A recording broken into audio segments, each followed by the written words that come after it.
Hello everyone, అందరికీ నమస్కారం. Welcome back to smiley Swathi vlogs. ఈరోజు ఈ వీడియోలో టేస్టీ అండ్ క్రంచీ చికెన్ బాల్స్ని ఇంట్లోనే ఎలా ప్రిపేర్ చేసుకోవాలో చూద్దామండి. ఫస్ట్ బ్రెడ్ క్రమ్స్ని అయితే తయారు చేస్తున్నానండి.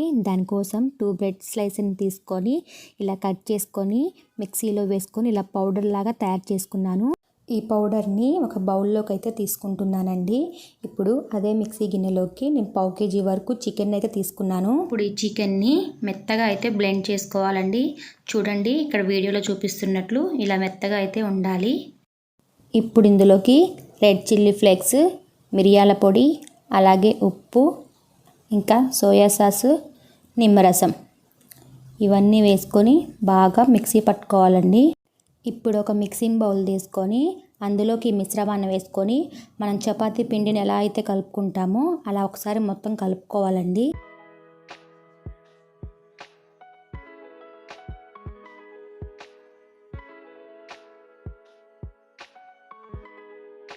చికెన్ మిశ్రమాన్ని ఇలా బాల్స్ లాగా తయారు చేసుకొని పక్కన పెట్టుకోవాలండి.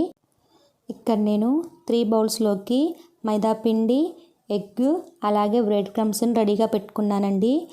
ఫస్ట్ చికెన్ బాల్ని మైదా పిండిలో డిప్ చేసి ఆ తర్వాత ఎగ్లో వేసి డిప్ చేయాలండి.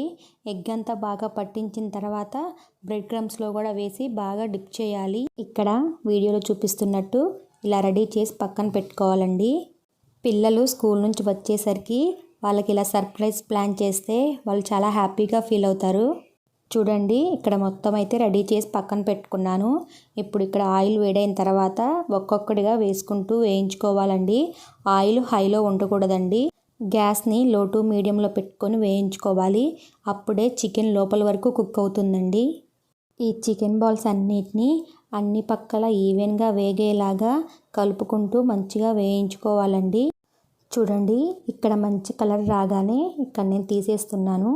ఓకేనండి, నా వీడియో మీకు నచ్చినట్లయితే లైక్ చేయండి, షేర్ చేయండి, నా వీడియోని సబ్స్క్రైబ్ చేయండి. మరో మంచి వీడియోతో మీ ముందుకు వస్తాను. అంతవరకు సెలవు మరి.